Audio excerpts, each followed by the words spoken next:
तलगंग की तारीख उससे जुड़ी है। ये इंदर सिंह जौहर का घर है। पर ये जो मेरे पीछे आप दरबार देख रहे हैं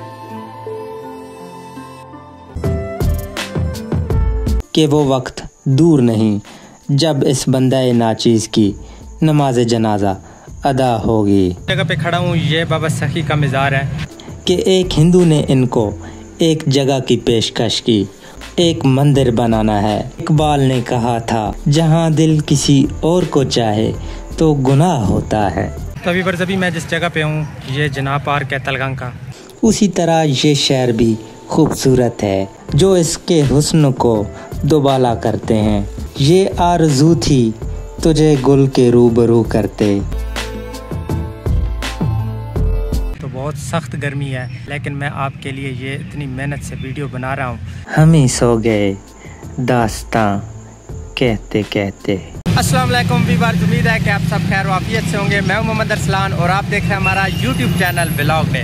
तो वीवर्स आप देख रहे हैं मेरे पीछे, आज हम तलगंग में खड़े हैं। तो वीवर्स ये पीछे आप तलगंग का बोर्ड देख सकते हैं। तो वीवर्स आज की वीडियो बहुत ही मज़ेदार होने वाली है, तो वीडियो को एंड तक ज़रूर देखिएगा। तो वीवर्स आज की वीडियो में मैं आपको तलगंग की तारीख़, तलगंग की सकाफ़त और लाइफस्टाइल यहाँ के लोगों का और इसके अलावा तारीख़ी मकामात जितने भी हैं वीवर्स हर एक चीज़ के बारे में आपको मालूमात देने वाला हूँ। तो वीडियो को एंड तक ज़रूर देखिएगा। तो चलिए मेरे साथ।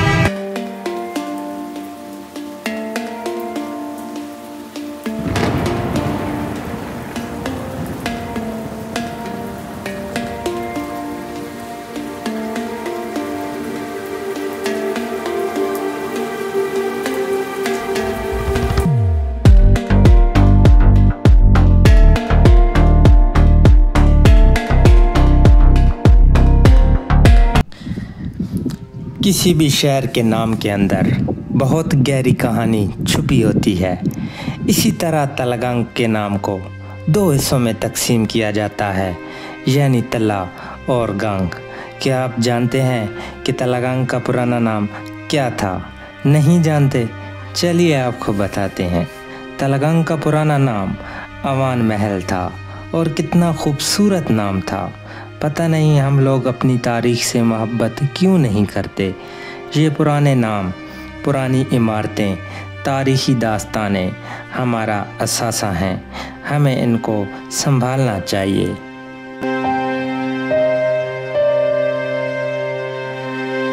बहरहाल तारीख़ में तल्ला से मुराद कोई नीची सतह की ज़मीन के हैं। कहते हैं कि इस जगह पहले कोई दरिया बहा करता था, लेकिन मेरे तजर्बे के मुताबिक यहाँ कोई दरिया नहीं बहता था। हाँ, एक बात ज़रूर है कि इस जगह पर जब कोई आबाद हुआ तो वो किसी नीचे वाली जगह पर बसेरा करता होगा, इसलिए तला का नाम दिया गया। और गंग से मुराद गंग नामी हिंदू कौम है जो यहाँ पर आबाद थी, तो इस तरह इसको तलगंग का नाम दिया गया। लेकिन ये था इसका एक रुख जो यहाँ के लोगों में मशहूर है, लेकिन तारीख कुछ और भी कहती है। एक और रवायत के मुताबिक तलगंग नाम गोहर अली उर्फ गंग अवान कबीला से ताल्लुक़ रखता था। गोहर अली बाबा कुतुब शाह के बेटे मुजम्मिल अली कालखान के बेटे ग़ुलाम अली उर्फ अद्दी का बेटा था, जिसकी औलाद आज भी तलगंग में आबाद है, जो गंग अवान कहलाते हैं। गंग अवान कबीले की शनाख्त है और ये इलाका सतह ज़मीन से नीचे होने से इस इलाके को तला, जबकि यहाँ गंग कौम आबाद थी, इस तरह इसको तलगंग का नाम दिया गया।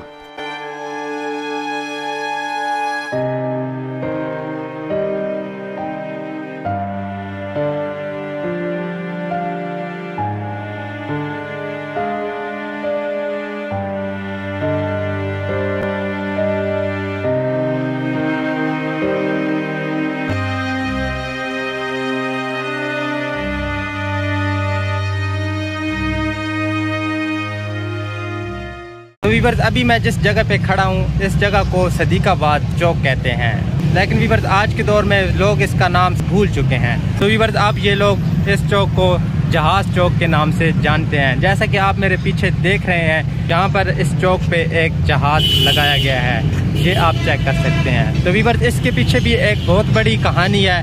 तो वीवर्स वो मैं आपको एक डिटेल के साथ वीडियो बनाऊंगा और उसमें आपको बताऊंगा कि इस चौक को जहाज़ चौक का नाम क्यों दिया गया और यहाँ पे ये जहाज़ क्यों लगाया गया। तो वीवर्स एयर मार्शल नूर खान की याद में ये जो जहाज़ है यहाँ पे लगाया गया है। तो वीवर्स यहाँ से तलगंग शहर की शुरुआत होती है। तो वीवर्स अभी हम जाने लगे हैं तलगंग शहर के अंदर। एयर मार्शल नूर खान पाकिस्तान फ़िज़ाइया के निडर, बहादुर और जांबाज ऑफिसर थे।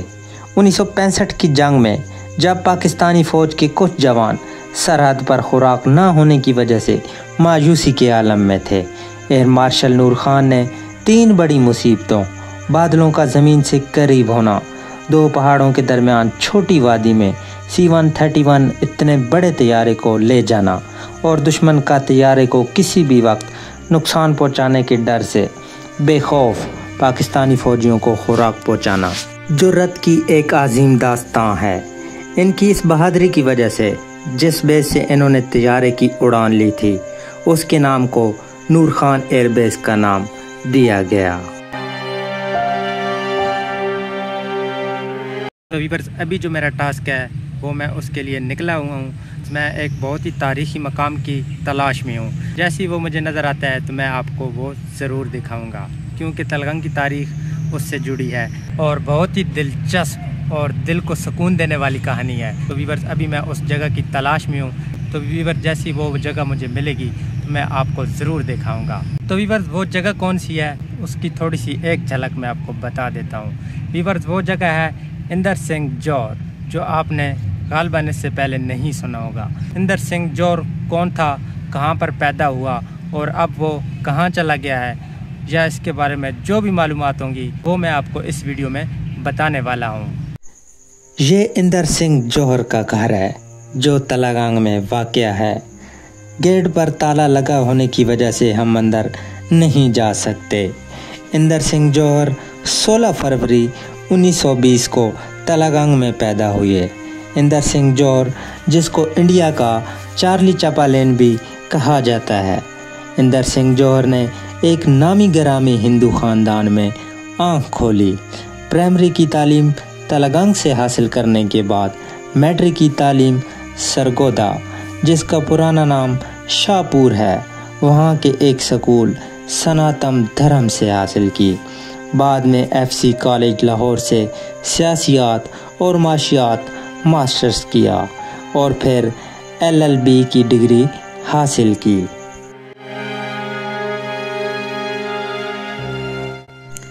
तक़सीम बरे ज़ख़ीर के वक्त उनका ख़ानदान किसी शादी पर इंडिया के शहर पटियाला गया हुआ था।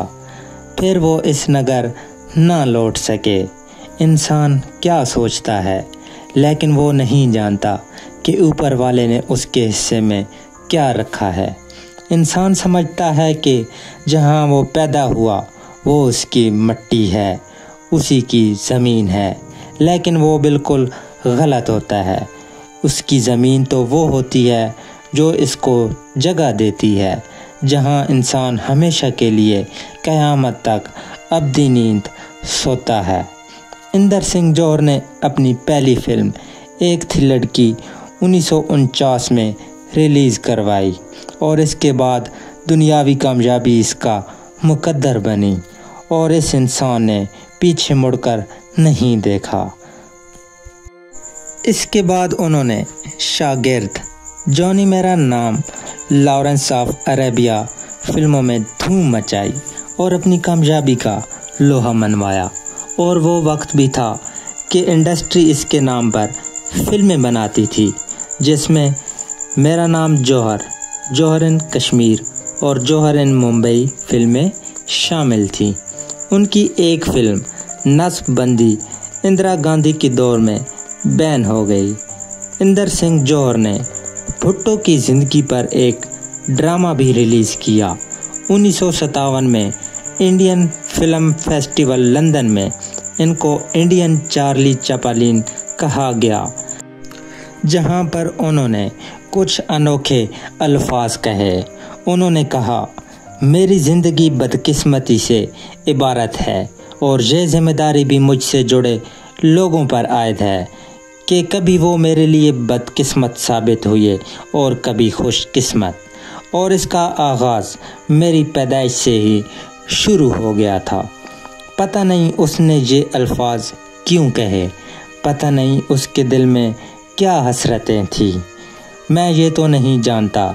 हाँ, एक बात ज़रूर थी, उसे उसका बचपन, उसके घर से जुड़ी उसकी यादें और उसके बचपन के दोस्तों की यादें उसे ज़रूर बेचैन करती होंगी। उसे उसका घर ज़रूर याद आता होगा।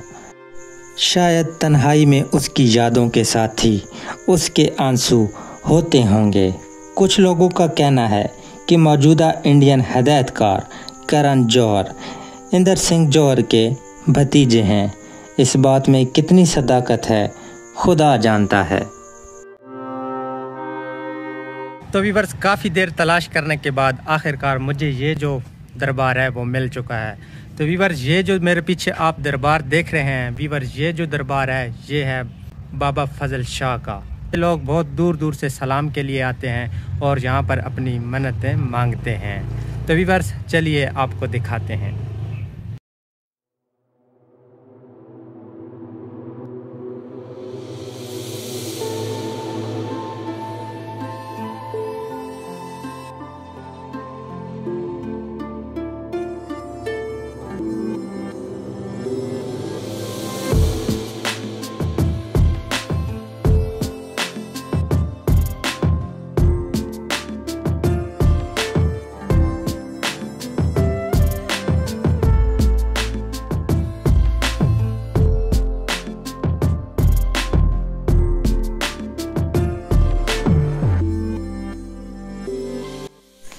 ये कब्र एक बुज़ुर्ग बाबा फजल शाह की है। लोगों की इस बुज़ुर्ग से बड़ी अकीदत और मोहब्बत है।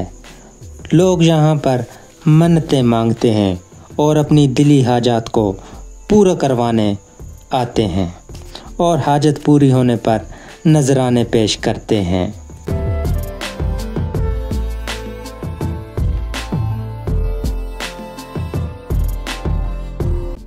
खैर, हर लोगों का अपना अकीदा है, अपना नज़रिया है, लेकिन दरबार के साथ ये जनाज़ागाह देखने पर मुझे ज़रूर एहसास हुआ कि वो वक्त दूर नहीं जब इस बंदाए नाचीज़ की नमाज जनाजा अदा होगी और हमें इस चीज़ की तैयारी भी करनी चाहिए।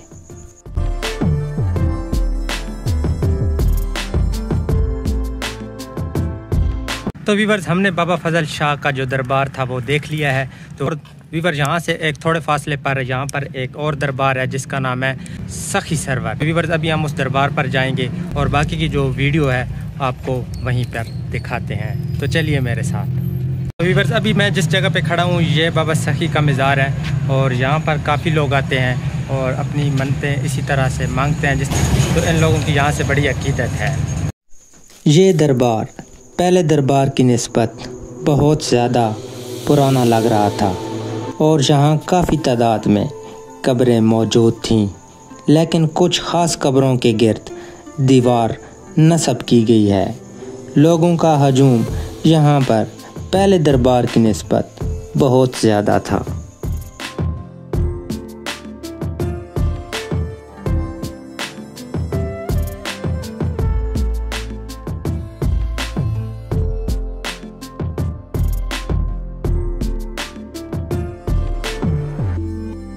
तो व्यूअर्स, अभी जो मेरे पीछे आप देख रहे हैं ये बाबा गौस बादशाह का दरबार है। व्यूअर्स, पहले जिस तरह से मैंने आपको मज़ार दिखाए उसी तरह लोगों की इस जगह से भी बहुत ही अकीदत और मोहब्बत है। यहाँ पर लोग बहुत दूर दूर से आते हैं। पाकिस्तान के हर एक इलाके से यहाँ पर लोग आते हैं और यहाँ पर सलाम करते हैं। तो व्यूअर्स, चलिए देखते हैं। ये दरबार बाबा गौस बादशाह का है। दरबार को चारों तरफ से रंगों से सजाया गया है। इन बुजुर्ग के बारे में मैंने सुना है कि एक हिंदू ने इनको एक जगह की पेशकश की और कहा कि इस जगह पर एक मंदिर बनाना है, लेकिन इस बुजुर्ग ने मंदिर बनाने से साफ इनकार कर दिया। शायद इसी मौका की मुनासबत के लिए इकबाल ने कहा था, हम इश्क के उस मकाम पर हैं जहां दिल किसी और को चाहे तो गुनाह होता है। और क्या खूब कहा।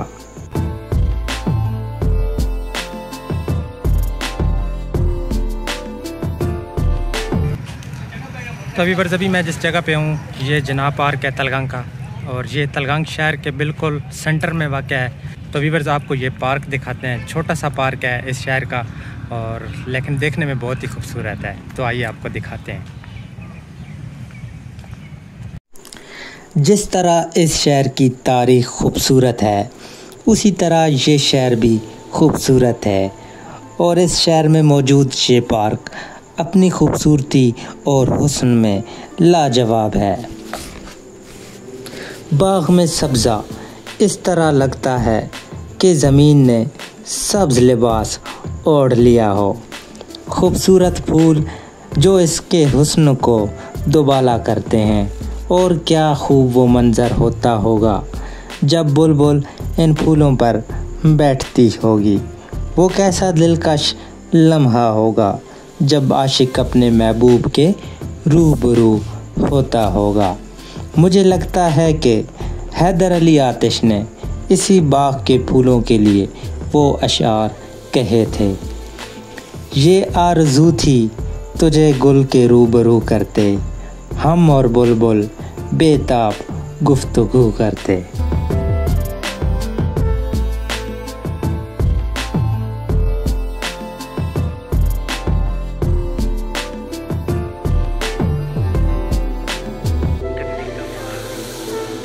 तो इस शेर की एक लाइन की तशरीह आपको सुना देता हूँ। प्यार और मोहब्बत की दास्तान है, आपको सुनकर मज़ा आएगा। तो चलिए सुनते हैं। हैदर अली आतिश और बुलबुल की लड़ाई हो गई।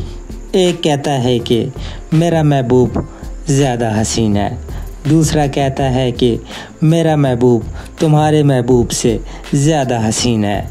तो हैदर अली आतिश अपने महबूब से मुखातिब होकर कहता है कि तुझे कहीं मैं फूल के सामने ना ले जाऊं और बुलबुल से पूछूं कि अब बताओ मेरा महबूब हसीन है या तुम्हारा महबूब फूल ज़्यादा हसीन है। तो व्यूअर्स काफ़ी टाइम जो है मेरा गुजर चुका है। अभी दिन के 2 बज रहे हैं, तो बहुत सख्त गर्मी है, लेकिन मैं आपके लिए ये इतनी मेहनत से वीडियो बना रहा हूँ। तो इस वीडियो को शेयर ज़रूर कीजिएगा। अभी मैं यहाँ पे कुछ देर रेस्ट करूँगा और उसके बाद फिर निकल जाऊँगा, तो मेरे साथ ही रहिएगा।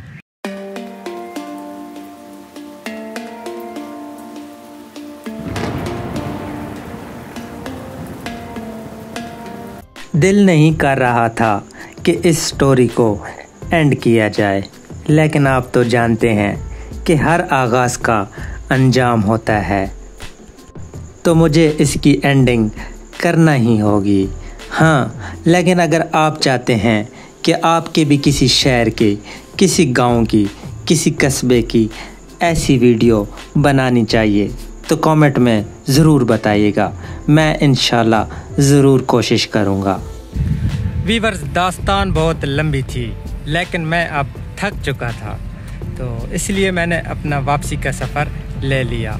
लेकिन कुछ बातें और कुछ यादें मेरे दिल में घर कर गईं, जो कि हमेशा याद रहेंगी और साथ रहेंगी।